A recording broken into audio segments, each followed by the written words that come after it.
Hi, my name is Donna Cato. I'm a polymer clay artisan. I've worked with the medium for about 10 years. I work for Polyform Products Company. That might not be a familiar name to many of you, but you might recognize the word Sculpey. In my capacity as resident artist, it's my job to demonstrate and to teach and to write.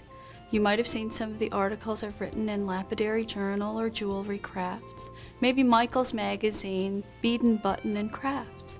I just finished my first big book. I'm pretty excited about that. It's called The Art of Polymer Clay. In this tape that we call Potpourri, you'll be learning 5 different techniques with polymer clay. They are mokume gane, crushed ikat, the kaleidoscope cane, marbled paper techniques, and the translucent jelly roll.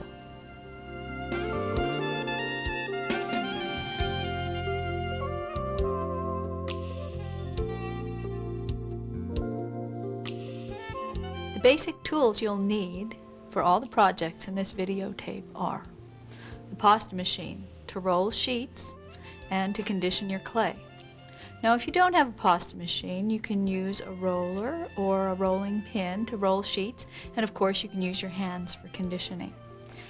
You're also going to need a sharp blade. Now, this is a new blade. It's 6 inches long, or you can use a tissue blade, which is 4 inches long. Just make sure you have a sharp one. In addition to those tools, of course, you need some source of heat to cure your projects. Now, that would be a regular home oven, a toaster oven, or a convection oven. I'd highly recommend that you get an oven thermometer and a timer to make sure, number one, that your oven is the accurate and correct temperature, and the second thing is you just don't want to overcook or burn your project, so the timer helps a lot. I suggest that you follow the manufacturer's instructions that are printed on the back of each package of clay. In addition to the basic tools, to make the following mokume gane technique, you're going to need 3 colors of polymer clay. I'm partial to Sculpey 3. I'm using blue pearl, violet, and gold. And to make the crushed ikat cane, you're going to need black, and you're going to need gold polymer clay. To make the kaleidoscope cane, you'll need 7 polymer clay colors of your choice, and a Bic stick pen. For the marbled paper picture frame, you'll need a bent acrylic frame, polymer clay scraps. You'll need a rubber tip tool like this clay shaper. You'll need a very sharp needle tool like this dental tool, and you'll need a ruler. And finally, for our translucent jelly roll egg, you'll need aluminum foil, gold clay, translucent clay, and gold leaf.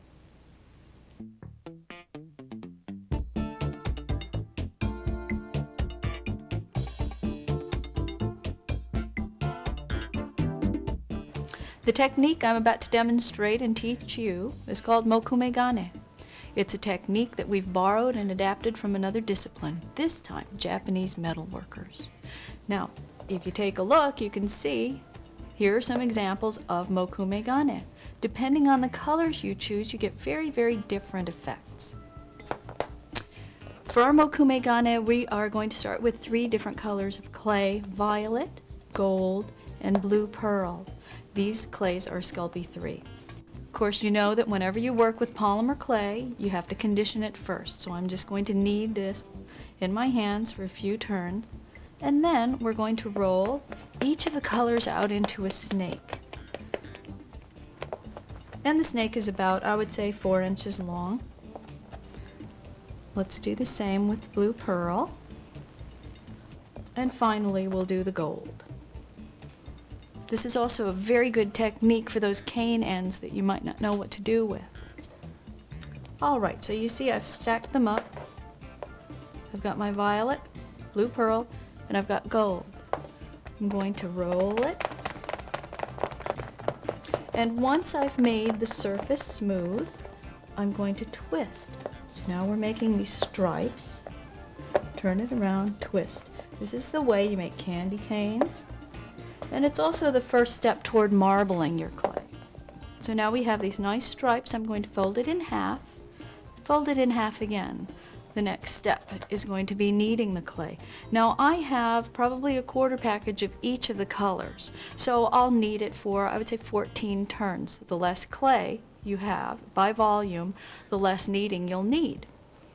At this point, you're just going to flatten it out with your fingers and then send it through your pasta machine on the number 1 setting. I'm going to take my blade, cut the sheet in half, stack it up, cut it in half again. And you can see all those layers inside. Now let's just trim off that end here and trim off these sides. Now what we're going to do with this is we are going to make a bead. And here are some examples of beads that have been made the same way. Now the core of these beads are clay. I'm flattening my slab with my fingers, and I'm going to flatten it to about a thickness of about, well, I would say 1/8 of an inch. Once I've flattened it, I'm going to cover this core bead. Now, of course, there's more of this layered slab than I need, so I'll just trim it and bring the ends together so I have a nice little butt joint. I'm going to trim away some of the excess on the ends as well, because what we're going to do is just fold it over. You see how large this bead is now. So now it's completely covered, so let's just compress it. Take it in your hands and just compress it a little bit. Maybe put it on your table and roll it to smooth that seam. And now the fun's about to start. You're going to take your blade and slice away. And every time you slice, you're going to see the colors and the layers below. Now this isn't very predictable, but I think that's part of the fun too. When you see something you like, just try linking the colors together. And you can also reserve these pieces. You see these eyes that I'm cutting off of my bead? Because of course those can be used on something else. Okay, I'm almost done. So let's just roll this again. Now, you don't want to distort it too much when you roll it, but you want the surface to be smooth. So take it in your hands and maybe you push it, but you don't want to take your fingers and run it across, because if you run it across, you're going to smear the pattern. And you can see this is our mokume gane bead. It's beautiful. Now we have our bead, our completed bead, but we don't have a hole in it. We can put the hole in now, or you can cure the bead and put the hole in later by using a Dremel drill or something like that. I'm going to take a needle tool, and I think for this bead we'll drill across the center this way instead of lengthwise. I'm selecting a point, and it really is drilling. You see I'm moving my needle tool back and forth in a drilling motion as I roll through the bead. I'm only going to go as far as the other side. You can see now that the point is sticking out of the other side. Withdraw the tool and drill from that other protruding point. This is a nice clean hole, and so is this one.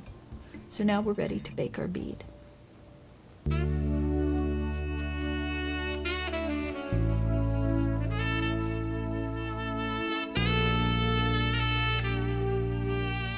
The next technique in our potpourri of techniques tape I call crushed ecot. The original ecot cane was formulated by Stephen Ford and David Forlano. This technique, it's a beautiful, beautiful cane. It's very, very wispy. It's just gorgeous. What we're going to do is we're going to do the same sort of cane, but we're arriving at it in a totally different fashion. And what we're making is this. I also call tiger's cane because it looks just like my brindle dog. It begins with a simple checkerboard cane. Now I've already prepared my gold sheet, so let's prepare the black. I'm going to take my clay and roll it through the pasta machine on the number 1 setting. Now as I'm conditioning my clay, of course I want it to be wide for this particular project, I'm going to send it through fold first. That way I'm not introducing any air pockets into my clay. Once I've done that, I'm going to put it on my table and I'm going to fold it again. So now I have 2 sheets of double thickness, double the number 1 thickness, putting them together like this. And this is the beginning of a checkerboard cane. Let's trim the edges so that it's the same size. And I'm using, of course, my long blade. And now it's time to cut these pieces apart, and then we'll put them together in a checkerboard fashion. So I'm going to take my tool, my Marks It tool, and I'm going to lay the 5mm side down, press lightly, and I've transferred all the marks all the way across. All I have to do at this point is follow those marks and cut. Alright, now as you can see, I've cut a certain number of slices. I don't know exactly how many I'm going to need, and I'm going to separate them. Now we'll put them back together by turning every other one over so the black is not adjacent to the black, the gold isn't adjacent to the gold. So you see we're getting this alternating checkerboard pattern. Now when you're putting it together, check both sides to make sure that they're aligned properly. Alright, so let's make another set of 4. Alright, so here we have 4 up and 4 across, a simple checkerboard cane. Now I am going to squash from corner to corner, and I'm going to squash across the gold. Now, let's roll this through our pasta machine again. Once again, number 1 setting. Fold it in half, and fold it in half again. At this point I want to see what I have. I'm just going to cut the end, and you can see what's happening. So this isn't quite spiky enough for me, so I'm going to roll it through my pasta machine again. Once again, number 1 setting. Fold it, and fold it again. Make a cut, and let's see what we have, and this is quite a bit nicer. You can see what's happening there. It has a very, like a brush stroke kind of look to it. I'm going to cut it in half lengthwise and reassemble it so that the rough ends are pointing in the opposite directions. Now let's reduce this cane just a little bit. Now for those of you who don't know, reduction is just compressing the sides of the cane and just pulling slightly so that you're lengthening it and you're reducing the size of the image inside, but you're not actually disturbing it. You're not mixing the colors together. I'm going to take my blade, cut it in half again, and let's reassemble it this way, like tile. So the grain of one is going this way, the grain of the other is going that way. I'm going to cut it in half again and put it together this way so you can see. And this is our crushed Ecot cane. So why don't I show you how I made this bracelet. Started with clay. In this case I'm going to use gold, but of course you can use any color because it's not going to be seen. Take your clay, put it on your surface, roll. Now we're going to roll it out to a length of about 9.5 inches. Take your cane, take your blade, and cut. And that's what it looks like. Now I'm going to cut very, very, very thin slices of this. Once I apply these thin slices to my cylinder or to my snake, no one's ever really going to know how thick they are or thin they are. But I am trying to make them the same thickness. Now as you work, periodically, after you put your slices on, just take your snake and roll it back and forth and try to smooth those slices together so that you don't really see any seams or any raw edges. And here you have it. Looks like it's been painted on the surface. After completing your bracelet, you're going to want to bake it in the oven.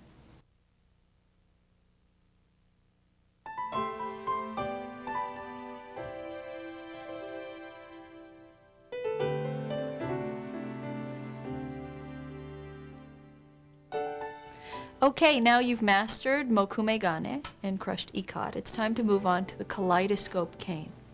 Here's an example. These beads were made by applying thin slices of the cane that I'm about to show you, 2 base beads, and then just smoothed over. You can see that if you slice very, very thin, you almost get this painterly kind of effect. I think it's really pretty. This is also a very simple cane. Here's another example of the kaleidoscope cane. And what we're going to make is going to look very much like this, but instead of having a blue field, it's going to have a black field. Starting with black, now this is about equivalent to 3/4 of a package of black Sculpey 3. I've already rolled it into a cylinder, it's already conditioned too. I'm going to reshape it into a triangle. It's very easy to do, you just pinch the top while you're applying pressure against your work surface. Now I'm not reducing it, it's not getting any longer. I'm just reshaping it. Okay, now I've got my triangle. The next step is to take snakes of different colors and put them on both sides. Now, we're only going to apply these snakes to 2 sides of this triangle. We're always going to leave the 3rd side bare, and it's always the same side that's bare. Now I've pre-rolled my snakes. They're about 1/4 inch in diameter, and they're about 8 to 9 inches long. Selecting one color, and I'm just going to lay it across one side, and I'm going to do the same thing on the other side, so I've got this mirror image. Let's take the next color. This is an emerald green. Lay it on one side, lay it on the other. And then I think the next color, oh, let's use this pretty violet. This is what we have so far. Same snakes on 2 sides of this triangle. Now, I'm going to take lavender Sculpey 3 and I'm going to roll it into a thin sheet. Now this sheet, I'm going through the #1 setting on the pasta machine first. But what this sheet that we're about to drape across the 2 sides does is it separates and defines the colors. Without this sheet, what you'll have is just dots of color, and it's not as distinct as if you were to put this sheet down. So this is kind of an important step. This is also the step that a lot of people forget. Going from my setting #1 on my pasta machine, I'm going to bump up to 4. This looks okay. I want it a little thinner. I'll go up to 5. Now all I'm doing here is trimming it so that it's the same width as my triangle. And I'm just going to drape it across the 2 sides. Take the blade and trim it away. Let's take this red and lay it across the center. And I think I'll take the white and drop that in. This is what we have so far. Now it's time to reduce this cane. And I'm doing that by squeezing and compressing the sides, dropping it over, rolling it to the other side, and just repeating. And be patient with this. If you haven't done it before, just take your time and move it slowly. If it's a little too thick in one spot, take your fingers and squeeze it so it's the same width. When you get comfortable enough to stretch it, do that. And when it's about 8 inches long, trim both ends and cut the remaining as close to half as you can. Take the 2 halves and put them together. Now that's step 1 of the kaleidoscope cane. I'm just going to trim this end off. I'm not very good at that, measuring both sides. But you want to check both sides as well. Make sure that they're meeting pretty nicely. What we're going to do next is we're going to repeat the process. Take one snake. Now remember, we're only working on the same 2 sides. What we want is we want the same thing on both sides. The exact diameter of the snakes is really your preference. Of course, the thicker the diameter, the more of that particular color you're going to have in your kaleidoscope cane. So, let's take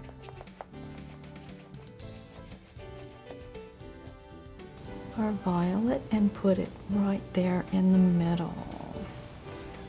Okay, it's time to put that sheet over the top again. Okay, let's reduce it again. Okay, now we're at about, gosh, I'd say 10 inches maybe. I'm going to cut the ends. You can see what we have so far. Let's cut this in half.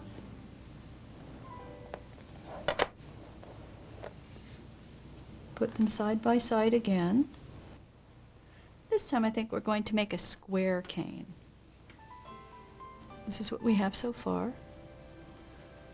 To make a square cane, it's very simple. Just at this point, take it, put it on your table flat, and just try to squeeze it so that you have half of a square. Half of a square that's cut corner to corner, that is. Okay, let's cut it in half again. And let's bring it together one last time. And now we have a square kaleidoscope cane. I think that's really very pretty. So now you've completed your kaleidoscope cane. It was simple, wasn't it? What we're going to do with this kaleidoscope cane is we're going to reduce it, and then we're going to cover a big stick pin. Reduction is real simple. You're going to start by just compressing the sides of your cane with your fingers and pulling gently out. Now as I'm reducing and pressing against the sides of my cane, you can see that where my fingers are, I'm getting slight indentations in the sides. So what you want to do is you want to take a brayer and periodically roll them smooth so you don't amplify that problem. Now it's time to reduce a little more. What I'm doing is I'm actually stretching it. Now the reason I'm doing this is because as we cover our pen, the pattern was just too large, so I want to reduce the size of the pattern. And that's precisely what we do when we reduce. This looks to be about 8 or 9 inches. Trim the ends, that's what it looks like so far. And we're going to cut it in half, put it together, cut it in half, and put it together again. So now we have 4 up. I think that's pretty good. I'm just going to compress the sides again, get rid of any air pockets that might exist. I'm going to roll the sides again, and I'm ready to make a patterned sheet of clay. Now this patterned sheet is what we'll wrap our pen with. Now I'm taking some scrap clay that I had. Now I've mixed it together, but what I'm going to do is roll it through the pasta machine on about the number 4 setting, I would say. The reason why I'm not rolling it through number 1 is because I'm going to put more clay slices on the surface. I don't want this pen to be very, very thick. And this is what I'm going to be putting my slices on. Try to make your slices the same thickness. My slices appear to be probably 1/16 of an inch thick. I'm going to take the slices and just line them up. Okay, so now we have all our slices on our base sheet of clay. I'm just going to take my blade and I'm going to trim away the excess. And I'm taking my brayer and just rolling across the top. It's a good idea when you do this, periodically lift it up, because you might actually push it down so hard it gets stuck to your table. Okay, now let's roll this through the pasta machine.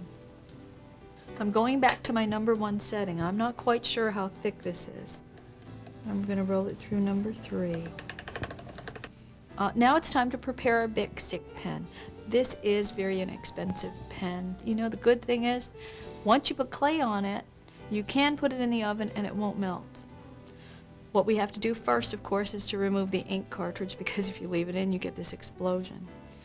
I have a nice little wire cutting tool. What I'm going to do is I'm just inserting it in the space between the black neck and the actual part where the ink juts out. And just by wiggling it, I remove the cartridge. Turn the sheet over.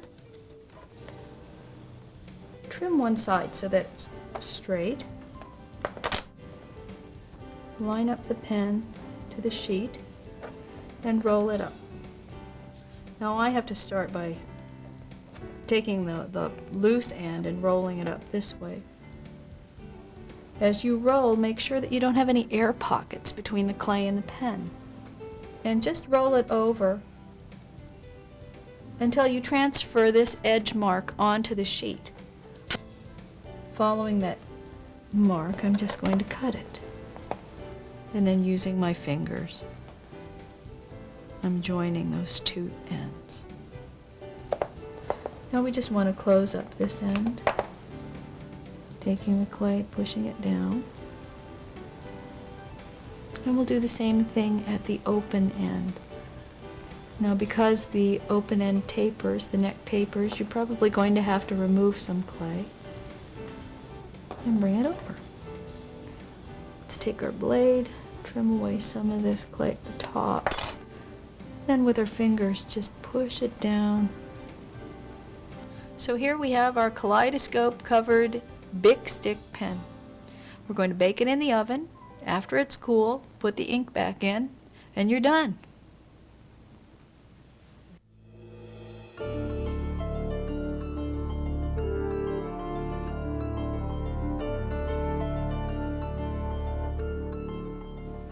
Well, you've made it through mokumegane, crushed ikat, and the kaleidoscope cane. So now it's time to do some marbled paper. Let's take a look at these frames because that's exactly how this was made. This is not paper, this is clay. That's also why I have this great big pile of scrap clay in front of me, because that's what you're going to use to make it. So let's just take a hunk. Now we're going to be making a picture frame like the ones that have my cats in them.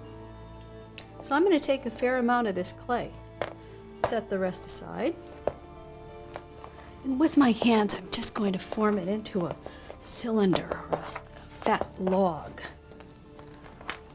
I'm rolling it to smooth the surface.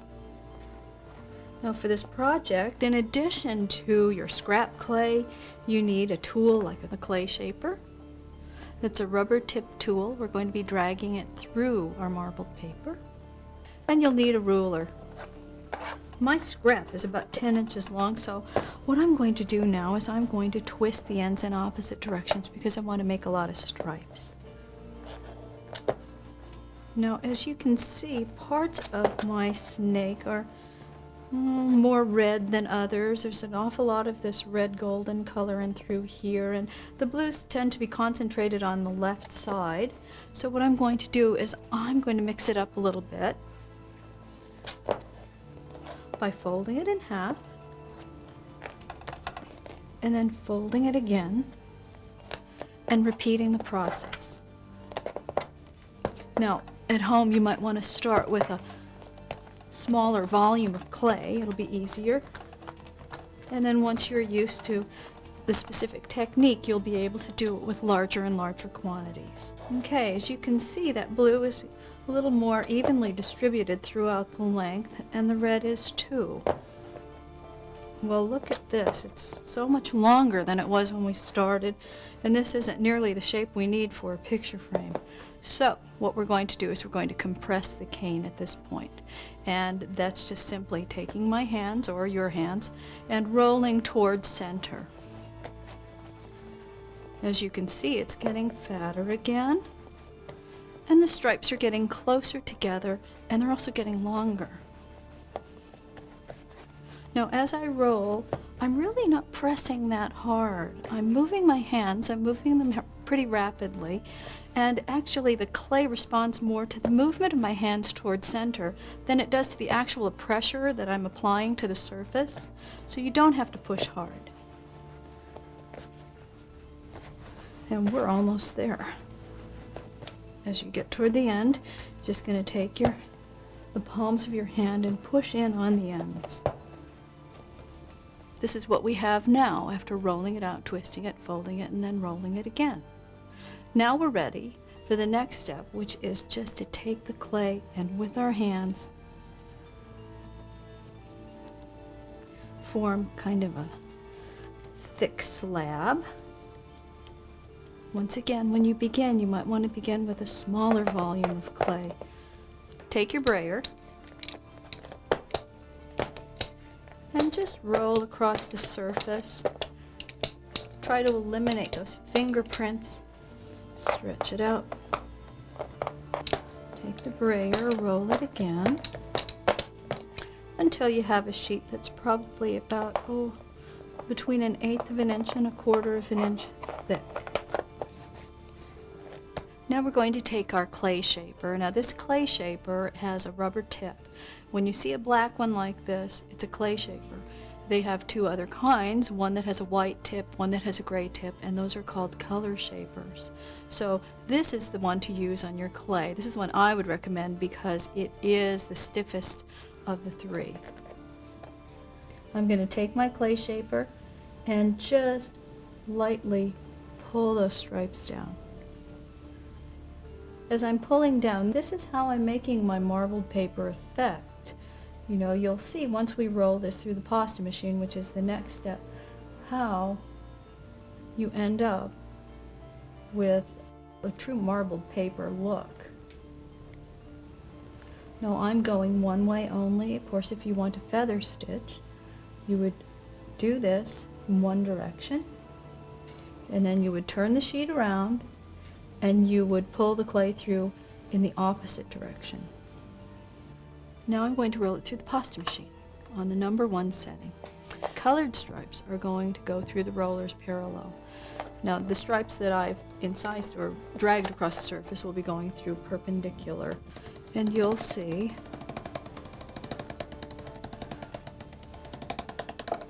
how we end up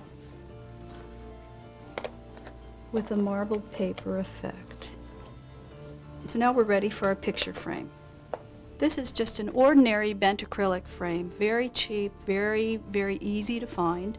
I'm going to take it and I'm going to lay it face down on the clay. Take my blade. I'm going to go all the way around so I get an exact fit. Then I'm going to take a ruler. And this frame is 6 inches by about 4 1/4, it looks like. So let's make the opening 1 inch on the top and on the bottom. And I think we'll make it 1 inch on the sides as well. Now I'm using a little dental tool that I got at a dollar store. This is a great tool for cutting, and I find that it's even better than most scalpels. Okay, so we've completed our picture frame. Now you're going to bake it in the oven. When you put it in the oven, put it directly on the cookie sheet. Don't put it on paper.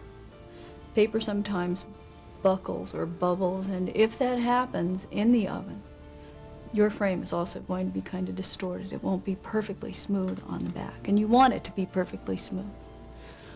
Once it's baked, you're going to glue it to your bent acrylic frame. You can use a glue called E6000, or you can use super glue to do that.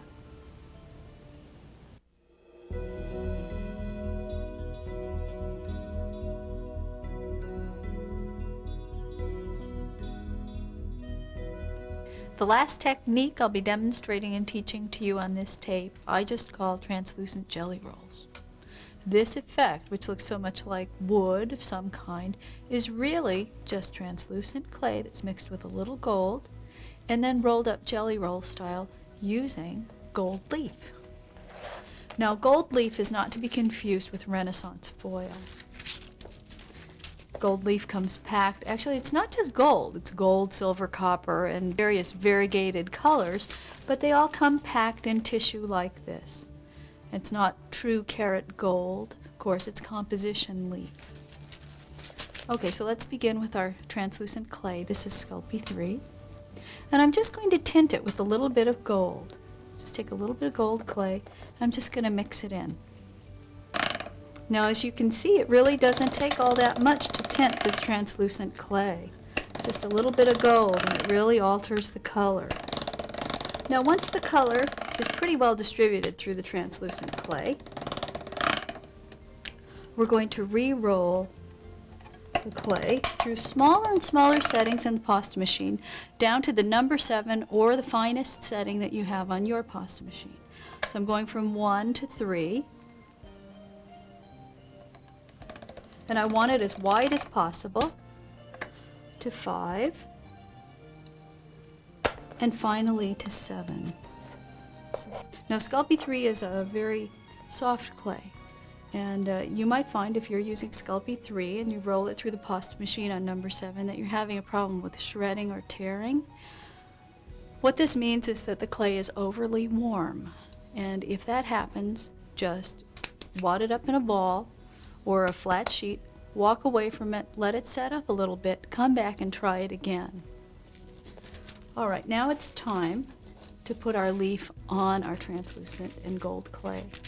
The easiest way I've found is actually to take the clay and put it on the leaf, rather than the other way around. Pat it, and if you happen to see any air bubbles, just try pushing them out with your fingers, and then using your blade, just cut away any excess clay. Now we're ready to roll this up jelly roll style. And I'm working on this tissue because I find that it's really easier getting it started if you're working on paper as opposed to trying to peel it up off of your work surface. Okay, so start at one end, and this is the hardest part of this particular technique. Work slowly, just try to get it wound as tightly as you can. You don't want any air inside. I think that a little bit, it's probably not avoidable. You can't do this without getting some air pockets in. Now I've started, so I'm going to take it off of my paper, put it back on my work surface. Now after you've finished rolling up your translucent jelly roll, just take it lightly, roll it on your work surface so that this edge is just integrated into the roll. Now you don't want to reduce this cane. If you reduce it, the clay stretches, the leaf doesn't, and all you get is this crackled effect inside. And that really isn't what we want in this case. I'm going to take my blade and I'm going to make that first cut at a severe angle, and you can see what we have. We're going to be covering an egg with slices from this translucent jelly roll cane. Now after baking, you'll find that translucent clay becomes even more translucent. So what you'll have after you put these slices on and bake it, you'll have these beautiful swirling curves running across this egg. Now let's get to the egg part. I have a wad of aluminum foil.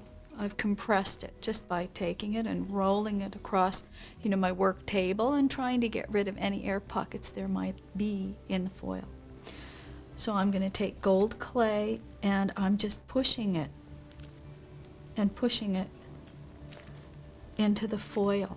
Now I could roll a sheet of clay and try putting it on the surface, but I want to make sure that I'm filling in any air pockets or any irregularities in the surface of the foil. So this is a much better way. And you can see how nicely the clay blends and how easily it moves and how easily it's manipulated. Alright, now my egg is completely covered. I'm just going to take it in my hands, roll it, and try to make a nice egg shape. You could also cover a real egg, or you might be able to find a wooden egg in your local craft store that you could also cover. Okay, this is looking pretty good. So why don't we apply our slices? Now the way you apply slices when you're using this translucent jelly roll is kind of important. Now there's a right way and a wrong way to put these translucent slices on this egg. The effect we're trying to achieve is a three-dimensional look. We want to see those swirling curves that we talked about earlier. So when you put the slices on, make sure that you're exposing those curves, that you're not putting the back side on, you're putting the inside on and it's exposed to the surface. That might sound confusing, but I'll show you what I mean. All of the slices will be cut like this. You see the extreme angle that I'm cutting at. Now this is what I consider the wrong side. Do you see how much of this translucent is exposed? Now let me turn it over and you'll see what I mean. That's the right side. Now when you put the slices on the egg, take your thumb or your finger and just flatten them down to the surface. You can't be too rough with this particular project, because if you're too rough, it's going to distort. If you're too rough, then you're going to be separating and splintering all that gold leaf. Now what you're going to do is you're going to continue until you cover the entire surface of the egg.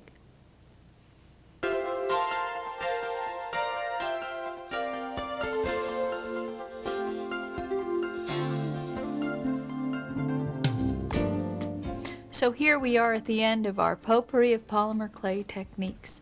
Let's take a look at what we did. Here's our nice little mokumegane bead nestled among so many others. Now this is our crushed ikat cane.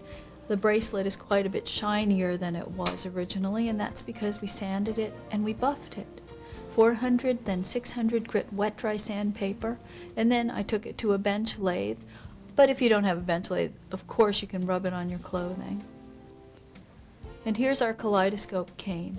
I put the cartridge in, and now we have a functioning pen. Now here's our marbled paper picture frame. Now I made a polymer clay mat. After rolling through the number 5 setting, all I did was cut an opening that was smaller than the original frame opening and made sure that it was exactly the same size as the frame. It was then baked. After they were baked, they were glued together, then glued to the acrylic frame. This is our translucent jelly roll egg. As you can see, the translucent got quite a bit more sheer. The color also deepened because we baked it twice the normal time. As you can see, the finish is sort of semi-matte, shiny. I also sanded that and polished it. Now, one last thing. Don't forget my book. It's called The Art of Polymer Clay. It'll be available at most major booksellers. I hope you've enjoyed this tape, learning these potpourri of polymer clay techniques.